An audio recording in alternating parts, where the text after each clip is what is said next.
Hi, everybody. I'm Jim Rohn. What a pleasure it is for me to come and visit with you for just a few minutes here today. Tell you briefly a little bit about my story and share some ideas that might be beneficial. I've lectured in some high school classrooms in California and Arizona and some universities and colleges, Pepperdine University, San Diego State, Arizona State University. And so I've had a chance to talk to kids that are interested in themselves and interested in their future, interested in America, interested in what they can do with their lives, and listening to stories that might be beneficial. And I don't have a chance to, visit all of the schools and universities around the world, so this is a great chance for me by video to have a chance to tell you my story.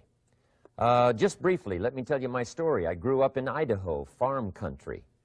My father still lives on the old homestead where I grew up, southwestern Idaho. He'll be 91 his next birthday, and I'm very proud of him.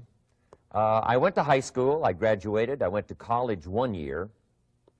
Halfway through my second year, I decided I was smart enough, so I quit. One of my major mistakes. I should have stayed in school. But I thought, heck, I'm smart enough to get a job. And back then I thought, that was it. If you're smart enough to get a job, what else would you need? Found out later, a big mistake. But anyway, I quit school at age 19, went to work. A little while later, persuaded a beautiful young lady to marry me with a lot of fancy promises. And fortunately for me, we got married. A little while later, I started my family. And I'm out there working hard, doing the best I thought I could. But year by year, I kept falling a little further behind, buying a little more than I could conveniently pay for on time. And the creditors are finally starting to call saying, hey, you told us the check was in the mail. I'm not feeling at all good about that. About age 25, I've got pennies in my pocket, I've got nothing in the bank, and way behind on my big mouth promises to my family, and wondering what could I do to make my life better. I was willing to work hard. That was not my problem. But I just wasn't making the progress I wanted to make. And then good fortune came my way. Sometimes it's difficult to describe good fortune, why something remarkable happens to you at a particular time. One of my friends says, well, hey, things don't just happen. Things happen just. And maybe that's it, I don't know. But my good fortune was I had a chance to meet a very wealthy man. His name was Mr. Schoaf, Mr. Earl Schoaf. A friend of mine had gone to work for him, and he started telling me about this man. He said, you got to meet this man. He's rich, but he's easy to talk to. And he's got a remarkable philosophy of life. And he kept going on, and I thought, well, I've got to meet this man. So shortly after that, I had a chance to meet this Mr. Schoaf, and I was impressed. He was rich. He was easy to talk to. Within a few minutes, I was dazzled. And I said to myself, I would give anything if I could be like that, rich and easy to talk to. What would it take? And then I thought, if I could just get around somebody like him, and if he would teach me and coach me, I would do it all. And that was my good fortune. A few months later, this wealthy man, Mr. Schoaf, hired me and gave me a job, and I went to work for him, and I spent the next 5 years in his employ. And then, unfortunately, at age 49, he died. But I got to spend 5 years with this remarkable man, his last 5 years of his life, and the first 5 years of my new life. And my dream came true during that 5-year period. This man took the time to teach me and coach me. He taught me the books to read. He taught me the disciplines, and he taught me the skills. And he taught me the changes to make in my language and personality. And the things he shared with me during that 5 years changed my whole life. Changed my income, changed my bank account, changed my future. I've never been the same. By the time I was 31 years old, I was a millionaire. So he taught me economics as well.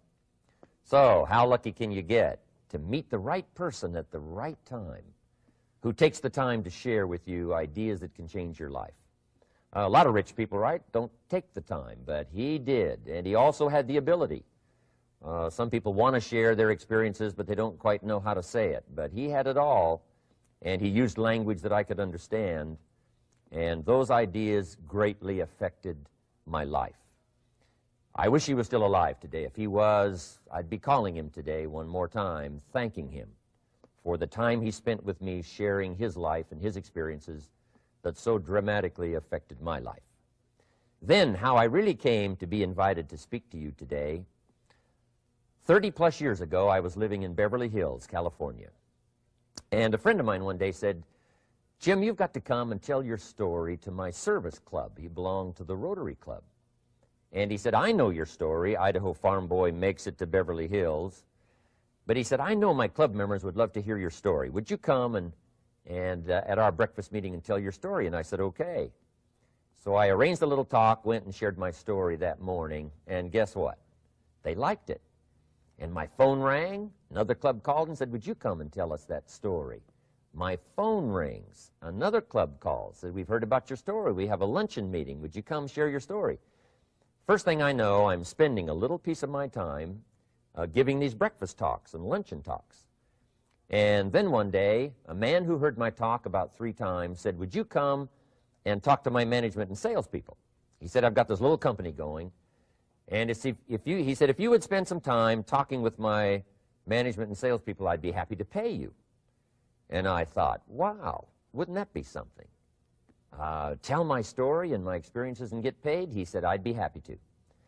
Little did I know, that was the beginning of a whole new, brand new adventure for me in sharing my story in speeches and talks and seminars and lectures. And now this business, it's become one of my most flourishing enterprises, takes me around the world. I went to many countries just this year, had my largest audience early this year in Spain, 12,000 people, 10 different languages being translated at the same time, the whole audience with the earphones on. It's interesting when you lecture with multi-languages.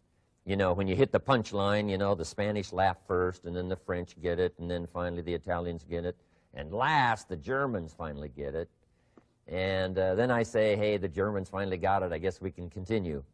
You know, some languages take longer to translate than other languages. But what an exciting adventure for me. I was in Israel this year. I lectured in France, my first trip to Prague, Czechoslovakia, Lisbon, Portugal. Last year I was in London lecturing. Happened to be there the same night Pavarotti was singing in London. So, big dilemma for the people in London. Shall we go see Jim Rohn or shall we go listen to Pavarotti? Well, I must admit he had more people than I did, like 150,000 more. He did a free concert in Hyde Park, and they expected 250,000, but only 150,000 showed up because it rained. And they all got soaked from Prince Charles on down, but they sat in the rain and listened to Pavarotti. I would have been happy that evening, right, to cancel my seminar and go sit in the rain and listen to Pavarotti. Anyway, he and I have agreed now not to appear in the same city on the same day anymore. Not really, but how exciting for me to be able to travel all around the world and share my story. And then especially to have this chance today to come and visit with you. And when I get a chance to speak at a high school class or a university class, I'm always excited about it. I'm limited in time, so I wanted to use this way to come and share my story with you and some ideas that might be helpful in your career for the future, in your now busy life as a student, and then wherever you find yourself in the years to come. Some of the things I'm going to share with you, I want you to remember for a long, long time, because the ideas I want to translate for you drastically affected my life. And if I can share now and affect your life, and you write me a letter or tell me in person someday, "Mr. Rohn, I listened to your video and I watched it carefully, and sure enough, some of the ideas that you shared greatly affected me, and here's what's happened to my bank account, here's what happened to me in school, here's what's happening to my future," that'll give me great, great satisfaction. So the man who shared with me ideas that changed my life, I want to share with you 3 of those basic subjects. When I met him, I was 25 years old, and when I first got acquainted with him, I used a lot of excuses as to why I wasn't doing well. And he said, well, tell me a little bit about your story. And I told him, you know, I was behind on my bills, had pennies in my pocket and nothing in the bank, that I was embarrassed about being behind on my big mouth promises to my family. And then he gave me one little simple phrase that really forever changed my life. And here's what he said. Mr. Rohn, if you want the future to change for you, you've got to change. And he said, if you don't change, the next 6 years of your life is going to be just like the last 6. You'll still be behind on your bills. You'll still be behind on your promises. But then he gave it to me in the form of a promise. When I was 25 years old, I've remembered it all these years, and I've shared this promise now with probably over 3 million people in the last 30-plus years. And it's going to be valid for you, so listen carefully to this promise. My teacher said to me, young man, if you will change, everything will change for you. If you will get better, everything will get better for you. What a clear message that was for me. He said, if you'll change your philosophy, if you'll change your habits, if you'll refine your thinking, if you'll change and accept some new disciplines, if you'll turn the corner where you've been in the past, go for a new life for the future, he said, all kinds of remarkable things will happen for you if you will change. Before I met Mr. Schoaf, I used to cross my fingers and say, I sure hope things will change. I was hoping the government would change and the tax structure would change and that my boss would change and pay me more money. I was hoping that, you know, economics would change and prices would come down. And I was hoping that circumstances would get better. And then I discovered from my teacher that those things are going to continue the same. In fact, all of those things that happen to us is kind of like the wind that blows. And the wind blows on us all. In fact, in America especially, the last 6,500 years of recorded history, we've got probably the most favorable wind that's ever blown. Economics and circumstances, living in a free country, democracy and freedom, an excellent economy. Sure, we struggle at times, but compared to the rest of the world in the last 6,500 years, we've got the best wind ever. But if you just let the wind blow, I'm telling you, it won't take you where you want to go. All of us must use this wind to take us to the dreams we've got, to the equities we want, to the money we want, to the income we want, and to all the things we want our life to have. This is where we want to go, and we've got a good wind, but we must not leave our future just to the wind, just to the economy, just to the structure of the way things are happening today. Here's what we must learn to do, and that is set a good sail. And if you'll learn to set a good sail, and that's what my teacher taught me in those early days. He said, Mr. Rohn, the wind is going to blow however it's going to blow. Politics are going to be politics, and the economy is going to be the economy. And however it turns out, that's the way it's going to be. What you must learn to do is not to wish for a better wind.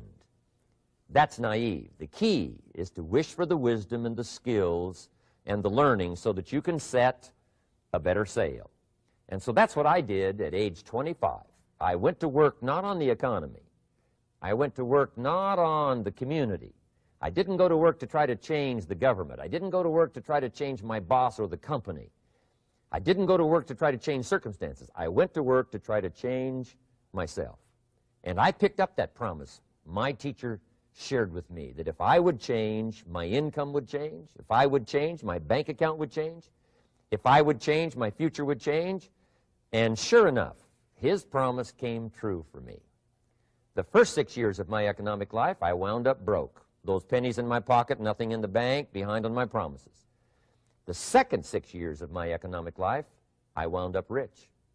But interestingly enough, the second 6 years of my economic life, the government was about the same and the economy was about the same.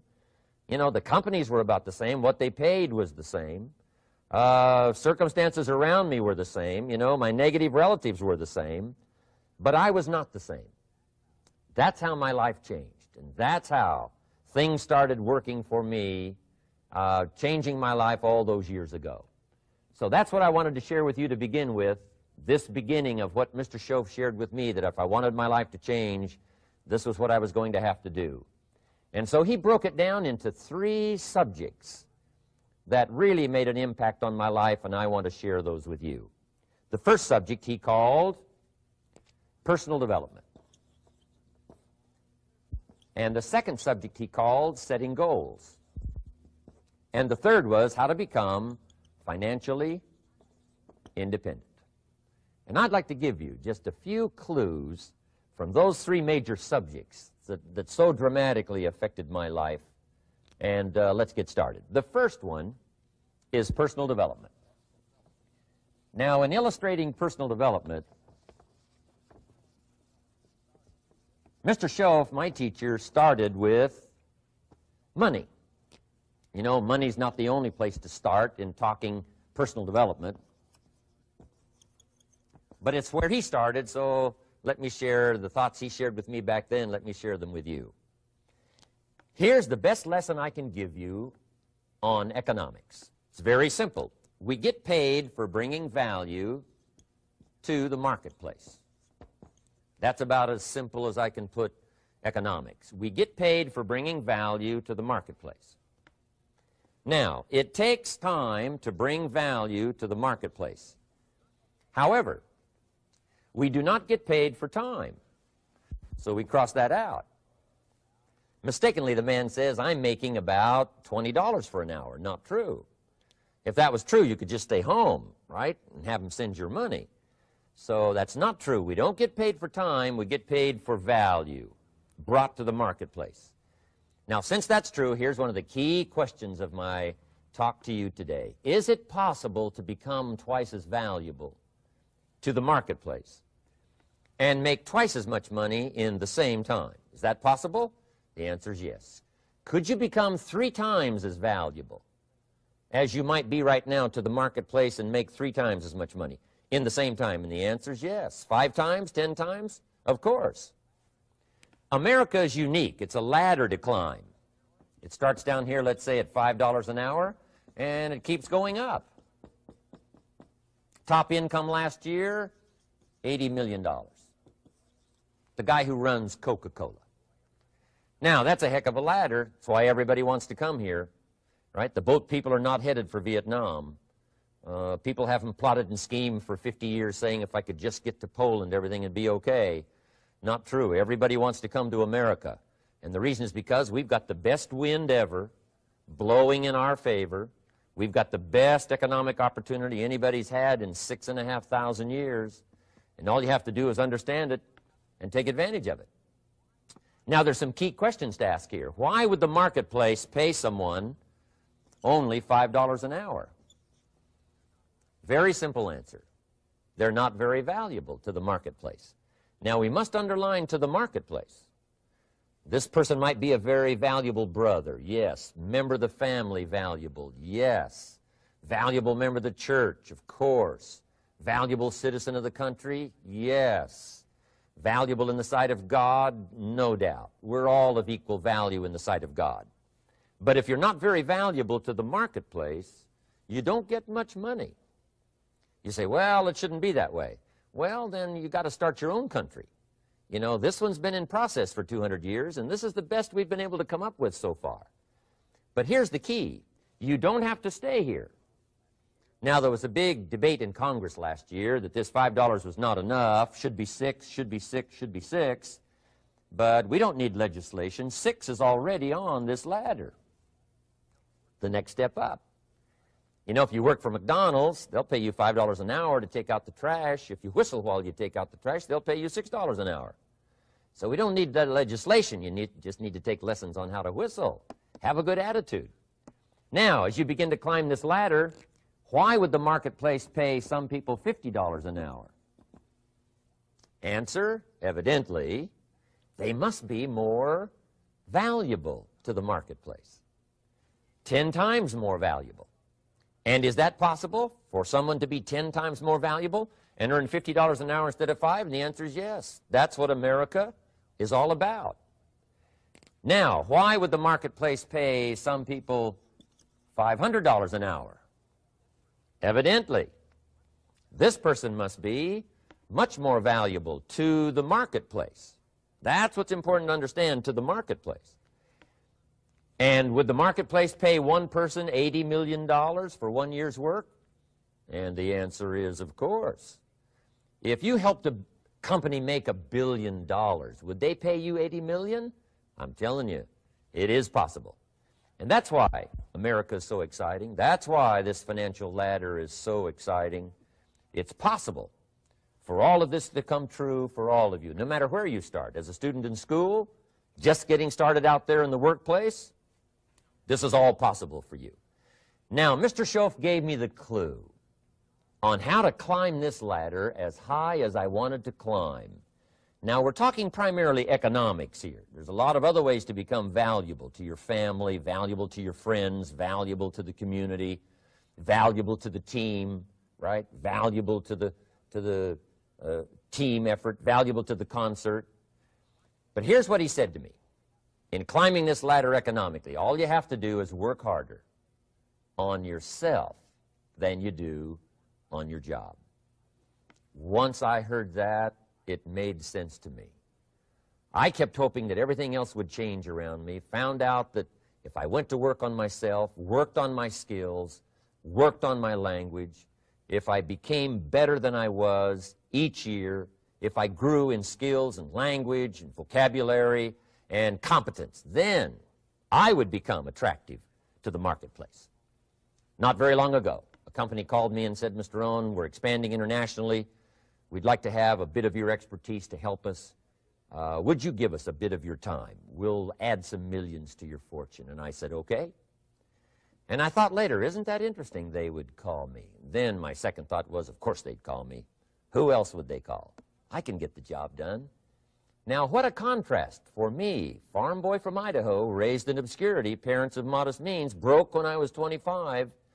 How come I would get a telephone call and someone offer me a lot of money to help them in expanding around the world? Simple answer, evidently. Something happened to me between age 25 and where I am today. And I can tell you where it all started. From my teacher, Mr. Schoaf, who said to me, we don't have to change what's going on out there. That's the wind that's blowing. All we have to do is change what's going on in here. And now there's several ways to do that on personal development. And let me give you those ways. Here's the first one. We must learn from personal experience. Pretty simple. Learn from what happens to you. Take a look back over the last few months. Did you make some mistakes? How could you correct those for the future? Take a look back over the last year. Have you done it right or done it wrong? Let's correct it for the next year. Learn from your personal experience. Mr. Schoaf asked me when I first met him, he said, Mr. Rouhen, how are you doing? You've been out there now 6 years. And I said, I'm not doing very well. He said, I suggest you not do that anymore. What a simple, swift analysis to my situation. He said, if you keep doing it, the next 6 years will be like the last 6. You don't want that to happen. Let's make the changes. So learn from your personal experience. Now, here's number 2, why I came to share this video experience with you today. And that, I call it OPE, other people's experiences. That's me, other people. That's your teacher, other people. That's your friends and colleagues, other people. The people you meet that can pass along to you their experiences, what's happened to them, the mistakes they made, how they corrected them, how they changed their health and changed their bank account and changed their income and changed their future. That's it, other people. Now, there's 2 kinds of people to learn from. One is failures. It's too bad failures don't give seminars, right? That would be valuable. Bring your notebook, have them tell you how they lost it all and threw it all away, threw their health away and threw their friendships away and things didn't work out well. That would be valuable. But now then we must also learn from positive, people that have done well. They've got the health, and so we ask them, how did you become so healthy? They've got the skills, so we ask them, how did you become this skillful? They've got the income, so we ask them, how did you get here in such a short period of time? So now here's what's important in personal development. In learning from other people, we learn, number 1, by observation. We learn what we see. We watch people that are successful in what they do. In sports, we watch their disciplines. In business, we watch their disciplines. By observation, what we can see. The reason I created this video is something that you could see someone's experiences translated for you. Second, we learn by what we hear. I've got some of my lectures on cassette tapes, so you know you can take them with you wherever you go and learn by listening. Turn your car into a mobile classroom and listen. And then listen to the sermon on Sunday morning. Listen to the lectures. Listen to the teacher.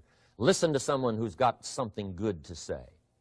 And then number 3 is vitally important on personal development, and that is read all the books you can possibly read in your lifetime. Mr. Schoaf got me started on my library. I've got one of the better libraries. Haven't read everything in it, but I feel smarter just walking in it, my library. At least I was smart enough to buy it. Now I got to be smart enough to read it. And then, of course, I got to be smart enough to decide what's valuable and then do it. But this one is very important. Become a good reader. Some books that helped change my life. Mr. Schoaf recommended, of course, the Bible. And my parents made sure I was a pretty good scholar by the time I was 18. That's been so beneficial for me, drawing from those illustrations, reading about those stories, people who made it and people who didn't make it, and what the difference was. And then other books that helped to really change my life. One called Think and Grow Rich by Napoleon Hill.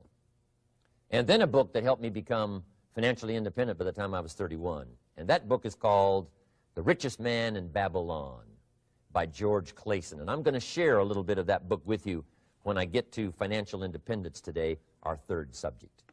But I started reading the books, attending the classes, making sure that I got in front of people that had something good to say. And then I started keeping a journal. One of the major things my teacher taught me was to keep a journal. He said, don't trust your memory. If you hear something good, just make a little note and write it down. Now, at first I took, notes on pieces of paper and torn off corners and backs of old envelopes. And it didn't serve me well, thrown in a drawer. Then I learned to keep a journal, a bound copy of all my notes. So I would suggest you do the same. Things that impress you, a poem that impresses you. When you attend a class, some of the ideas that impressed you, jot them down. You read something in a magazine, right? Some ideas. Take those out, put them in your journal. Keep a good journal the rest of your life. This will serve you well. My journals make up a significant portion of my own library. And if you saw my library and saw my journals, I tell you what you'd have to say. This is the library, and these are the journals of a very serious student. No wonder Mr. Rouhen is invited to lecture and speak on his experiences around the world. So I want the same thing to happen to you. Value captured that you can resort to later, go back over it and review it, and let it become valuable to you. So that's my first subject, personal development. Work harder on yourself than you do on your job. Develop the skills. Learn the lessons. Take the classes. Absorb all that is being taught to you these days.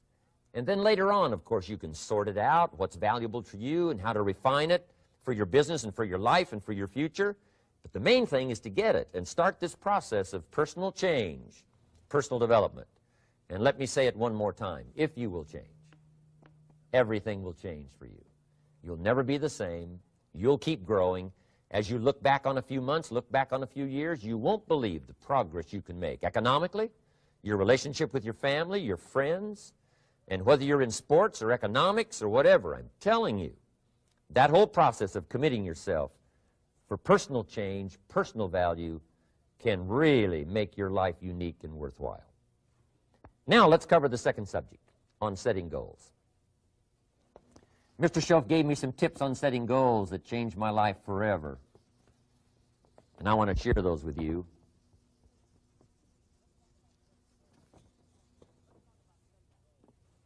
So let's talk about setting goals, and I also want to tie it to personal development, and you'll see how I'm going to do it as I progress here. Setting goals.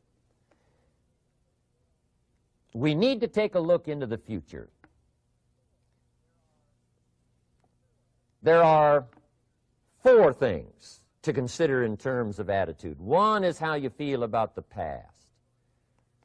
Best advice I can give you on that is treat the past as a school. Let it teach you the mistakes you've made, the things that went wrong, the things that didn't work.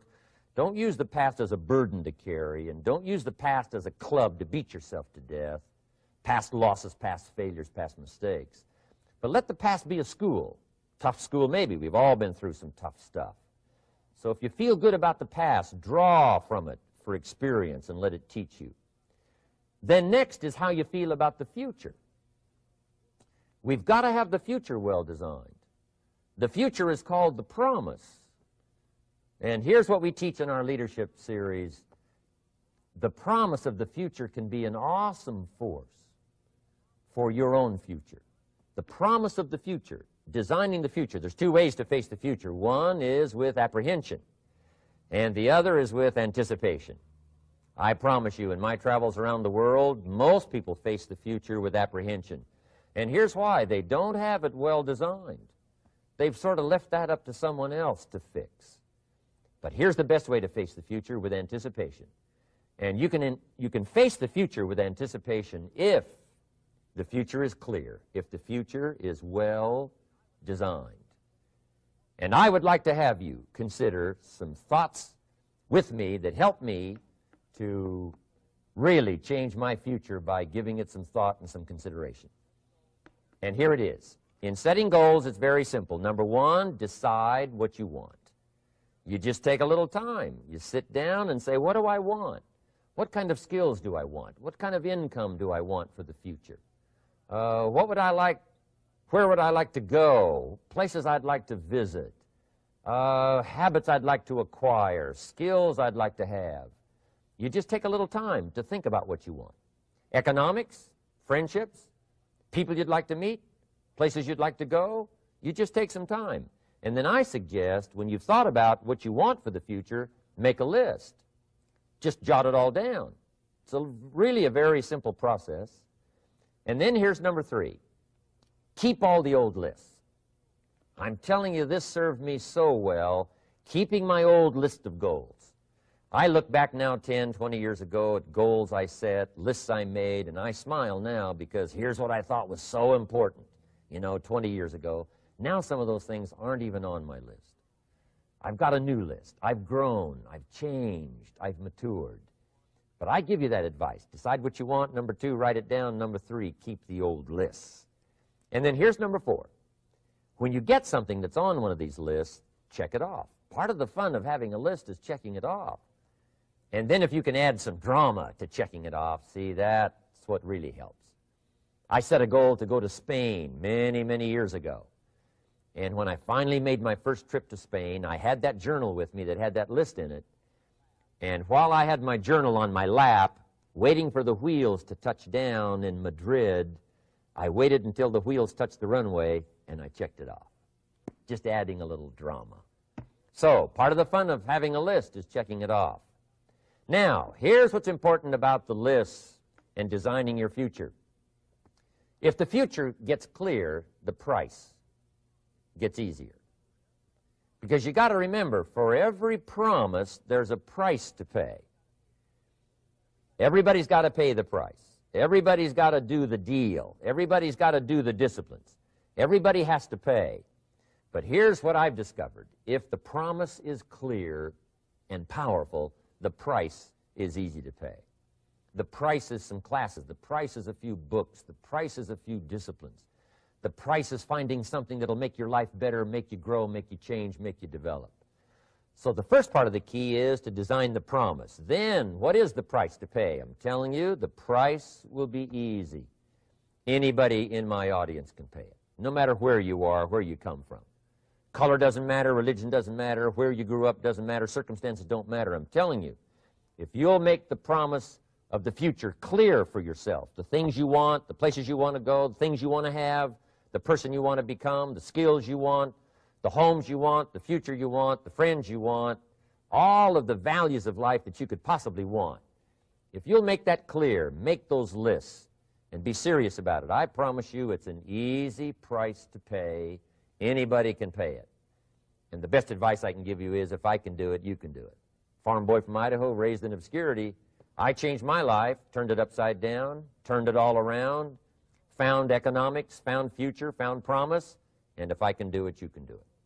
So, start setting your goals and see if you can't get a better excitement going for the things you want to accomplish for the future. Now here's my third subject, and that's called financial independence. Oh, by the way, before I get to financial independence, let me cover one more point. One of the major reasons for setting goals is for what they make of you in achieving them. My teacher advised me when I first got started at age 25, he said, Jim, why don't you set a goal to become a millionaire? He said, it's got a nice ring to it, you know, enough zeros to impress your accountant. And he said, I'm here to help you. You're only 25 years old. You've been to 1 year of college. You've got a beautiful family, every reason to do it. Why don't you set a goal to become a millionaire? And he said, here's why. And I thought, he doesn't need to teach me why. Wouldn't it be nice to have $1 million? He said, no, then you'll miss it. He said, here's why. For what it will make of you to achieve it. I'm telling you, that statement changed my life. Set the kind of goals that will make something of you to achieve them. He said, now, once you become a millionaire, what's important is not the money. I thought, that's kind of strange teaching. He said, honest, it isn't important. He said, you could just give the money away. Now, I did better than that. I lost it all. By the time I was 31, I was a millionaire. By the time I was 33, I was broke. And I'll tell you a little bit about that story later. But when I lost all my money, guess what? I found out Mr. Schoaf was right. What was valuable was not the money. What was valuable was what I became to earn the money. The skills I had, the knowledge I had about the marketplace, the values that I had going for me. They were more valuable than the money. And here's an important statement to remember. It's not what you get that makes you valuable. It's what you become. So part of the key here is to set the kind of goals that will make something of you. Don't set them too low so that you don't have to grow and you don't have to read and you don't have to try and you don't have to stretch. Don't set them too low. And then don't sell out. Don't go for something that's going to cost you your virtue or cost you your values or sell out your principles. There's a good middle road here to follow. Goals that will inspire, goals that will help you grow, change, develop, and become better than you are. Okay. Now let's talk about financial independence. How to become rich by 40, 35 if you're extra bright, much sooner if you find an opportunity like I did. Let me show you how I did it. Financial independence. First of all, I like the phrase financial independence. Some people are a little bit concerned about using the word becoming rich or becoming wealthy, and I can understand that. I struggled a little bit with this. Is it okay to go for becoming rich, go for becoming wealthy? And maybe that's a bit too strong a word or strong a term. So here's what I've come up with that I think is comfortable for me, and that is how to become financially independent. I think it's every person's heritage here, especially in America, to become financially independent. Now, let me give you my definition of financial independence. Financial independence is the ability to live from the income of your own personal resources. Financial independence. Now, it depends on how you want to live. If you need $2,000, $3,000 a month, if you need $4,000 or $5,000 a month, if you need $10,000 a month, some people may need, you know, $100,000 a month. But whatever you would need to live, and you could earn that living from the income of your own personal resources, that's what I call financial freedom, financial independence. And let me show you how to acquire it. If you start at age 15, between ages 15 and 35 is 20 years. And in my personal opinion, based on my own studies and my own experience, 20 years, in my opinion, is enough time to become financially independent. If you're not, you don't live in the wrong country. Probably what's happened is you have the wrong plan. And it's easy to be a nice person with the wrong plan. I found that when I was 25 years old. I was broke at age 25, and I was a nice guy. You would have liked me. But I'm telling you, my plans up until then, especially my financial plan, left me broke. I totally changed it the next 6 years, and I became financially independent. So I know what I'm talking about. It is possible in a reasonable amount of time, 15 to 35, whatever, 20 years' time, enough time. You can do it in a much shorter period of time, like I did if you want to. But this is a reasonable enough time. But here's number one. First of all, you got to have the right philosophy. Philosophy is our ability to gather knowledge and sort through it and decide what's valuable. To develop a philosophy about life, a philosophy about our health, a philosophy about our family relationships, a philosophy about economics. And if you develop the right philosophy, that's what helps to set this sail so that in 6 years it takes you where you want to go instead of winding up like I did that first 6 years of my economics, broke, no money, empty bank account. The right philosophy. Now let me give you a couple of philosophies to consider. Here's the first one. It's called the philosophy of the poor. And here it is. Poor people usually spend their money and invest what's left. That's the philosophy of the poor. Now here's the philosophy of the rich. Rich people invest their money and spend what's left. And here's the startling answer. It really doesn't matter what the amount is. What's most important is not the amount. What's really important is the philosophy. So I would ask you to adopt this philosophy of spending after you have invested. Invest first, then spend. And I've got a little formula that I'm going to share with you. Now, what should a child do with $1? I mean, there's a lot of debate going on, I'm sure, across the country on what a child should do with $1. Here's one opinion. It's only a child and it's only $1. What difference does it make? Well, in my opinion, it makes all the difference in the world. A person's economic future starts with a child with $1. Somebody says, oh, no, you're only young once. Let him spend it all. Well, when would you hope that would stop? Somebody says, well, wait till he's 50 and broke like me and, and then he'll learn. Well, no, we don't want to wait that long. If I would have known earlier than age 25, I would have changed. In high school, if they would have had classes called Wealth 1, Wealth 2, I'd have taken both classes. I would not have waited until age 25. So, the earlier the better. So, what should a child do with $1? Here's the simple premise to begin with. Don't spend it all. And if a child wants to spend the whole $1, you got to say, hey, don't spend it all. Don't spend it all. They'll say, why not? It's my $1. I earned it. You say, I know you earned it, but don't spend it all. They'll still say, why not? Say, let me show you why not. So you put them in your car, take them to the other side of town, and show them where people live that spend the whole $1. You just drive them around. Kids learn best by visual. Just drive around and say, would you like to live here? Kid says, no. Would you like to live like these people live? Kid says, no, no. Then you can't spend the whole $1. So, kids will get the message. So, take them to the other side of town, show them around, unless you already live there, and then just show them around. Anyway, don't spend the whole $1. Now, let me give you my best view of what to do with $1. And I promise you, if you started at age 15, now if you're over 15, right, you've still got plenty of time. You still got 20 years. If you're 30, you still got 20 years. I mean, you still got plenty of time to start what I'm about to share with you. What to do with $1. Here's my first bit of advice. Never spend more than 70 cents. Never spend more than 70 cents. Now, you got to pick some number, and the number you pick is going to be determined by your philosophy. It's going to be determined by what you've been taught or your experience teaching yourself. When I first met my teacher, Mr. Schoaf, I was at about 110% of each $1.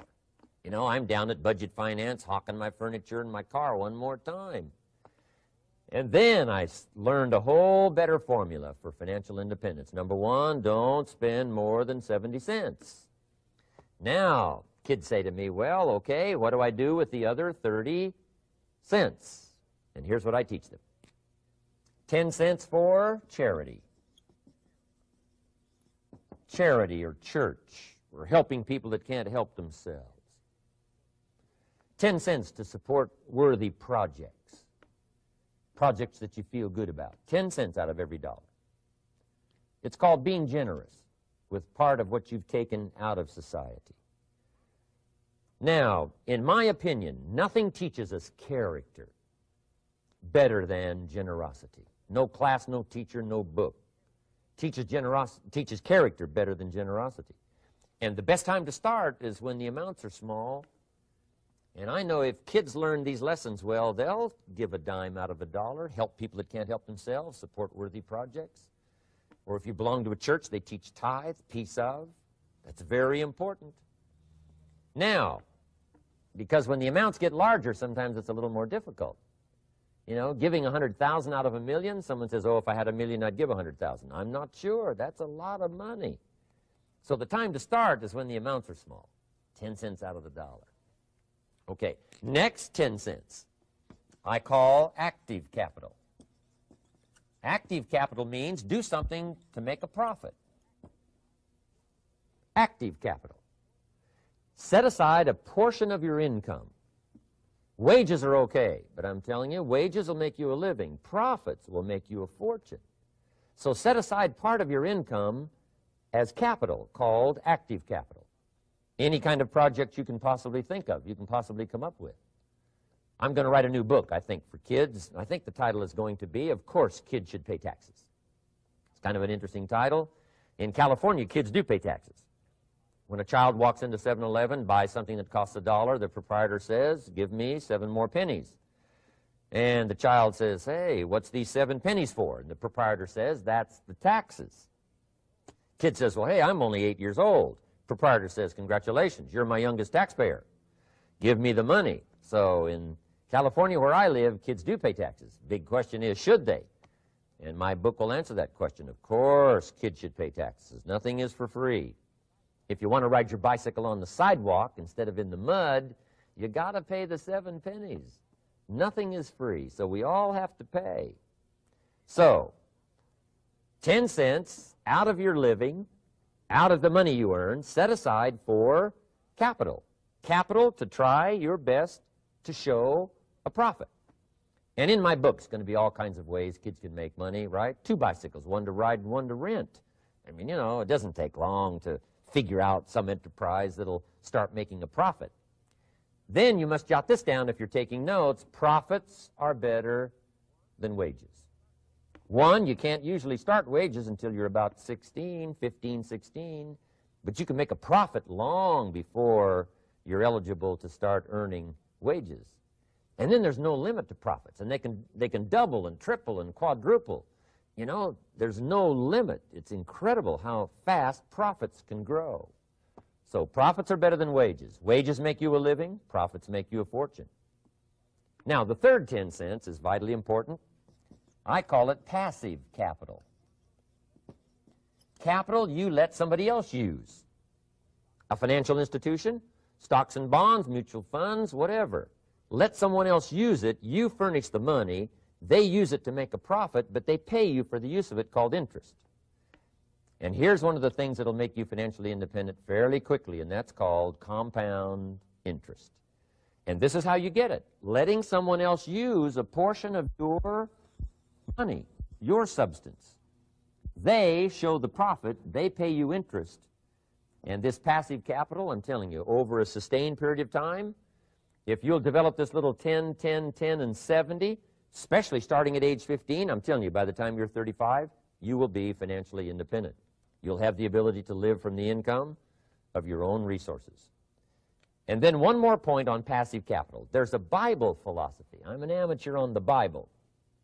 But there's a Bible philosophy that teaches the borrower is servant to the lender. And if you want to be in a powerful position as you grow older, finally when you become mature, maybe have your own business, things have worked out for you for the future, the position you always want to be in is the power position, and that's called the lender. The lender is the power position. So if kids learn early enough, and then you ask them what they'd like to be when they grow up, I'm telling you, once they understand, they'll say, well, one of the things I want to be is one of those lenders. That's the power position, not the spender. No, you'll be pitied the rest of your life if you just become a spender. You got to become a lender. And I think this is the one formulas to follow. 10 cents out of every dollar. Let someone else use it. Be the lender, power position.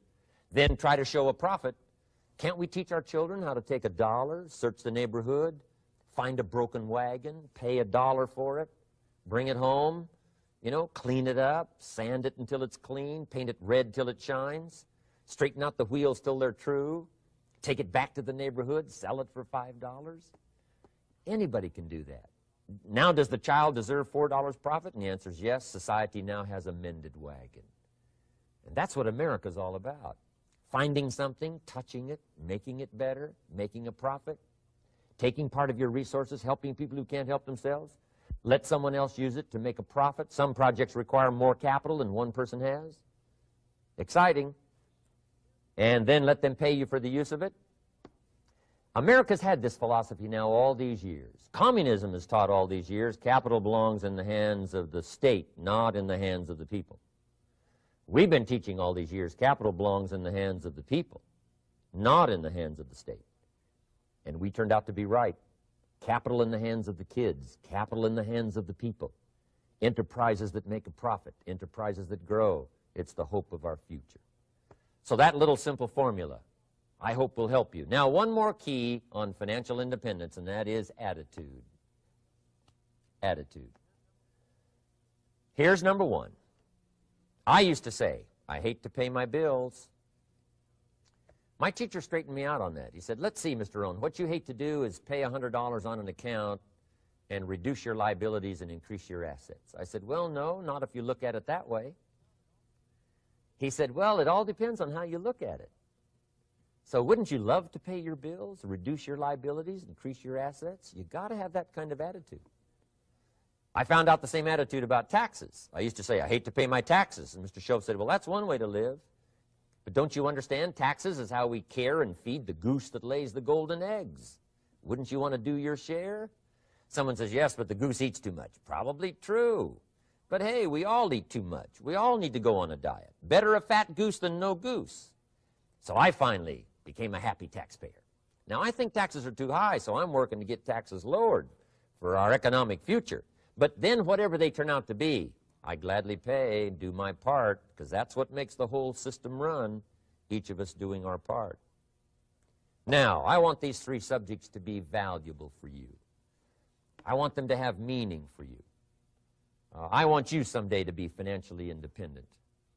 I want you to have the personal development so that you feel good about yourself. If I had a chance to meet you someday, I'd like to have you show me the list of goals that you got started and say, Mr. Rouhen, here's some I've already checked off. Here's the books I'm reading. Here's what's happened. I'm developing the skills. I'm better this year than I was last year. I've got more self-confidence. My skills are developing. That's what I want for you, and that's why I took the time to come and share in this video message with you. I do seminars all around the world, but this is one way that I can reach out and touch you in case you can't come to my seminars, wherever I am. Maybe this video will reach you somewhere, and it'll have an impact on your life. And what I'd like to do is later hear about it, a letter, phone call, or to have a chance to meet you in person. And now I'd like to leave you with these 4 questions called questions to ponder. These questions were valuable for me, and I want to make them valuable for you. Here's the first one, why?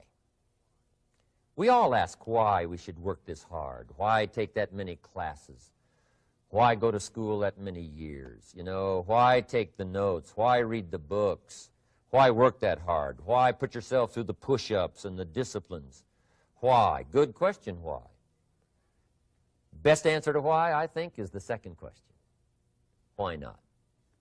Why not see how many books you can read, how many classes you can take, how many skills you can develop? Why not see how valuable you can become to the marketplace and to your friends and to your family? Why not see what you can make of yourself? Why not see how far you can go, how much you can see, how much you can earn, how much you can share? Why not? That's the heritage all of us have, in America especially, is to see what we can make out of our lives now that we've been given this extraordinary opportunity. Now, my third question I'd love to ask you in person. But since I can't do it in person, I want to ask it of all of you. But I want you to take it personally. And my third question is, why not you? Why not you with good self-esteem? Why not you starting to change and setting goals? Why not you starting to make progress toward financial independence? If I can do it, you can do it. I wished I had a lot more testimonials here today besides mine, a whole steady stream that would come by and tell you their story. Someone who started with nothing, finally run a big enterprise. A mother who was on welfare, now she owns her own business. in addition to my story. I wish I had a lot more. And if all of them told their story, guess how they would probably wind up their story? They'd probably say, just like me, why not you? If we can read, you can read. If we can change, you can change. If we can figure it out, you can figure it out. If we can turn it around, you can turn it around. There isn't anything you can't accomplish. That's what those testimonials would say. And so I want to say it to you personally. Why not you? You've got the brains. You've got the stamina. You've got the vitality. You've got the interest. You've got your life ahead of you. You've got the future. You can do it. If anybody can do it, you can do it. If one of us can do it, hey, we all can do it. And now here's my last question. Why not now? This is a good time as the 20th century starts to wind down, a few more years as we get ready for century 21. What a good time to set your goals, work on yourself, work on your skills. What a good time to get it together. What a good time to start this process. Personal development, growing, changing, developing, having a good plan for your money and for your life and for your future. Why not now? And I hope I have a chance to see you one of these days and share with you the experience, the reaction, the response you might have had from my message today. And until I get a chance to see you on this side of the world or the other side of the world, in some school or some seminar, or maybe I'll come and speak for a company that you work for someday, I hope I get a chance to meet you. Until then, I wish you the best. I want all that I've gotten to be yours and much, much more. God bless. Goodbye.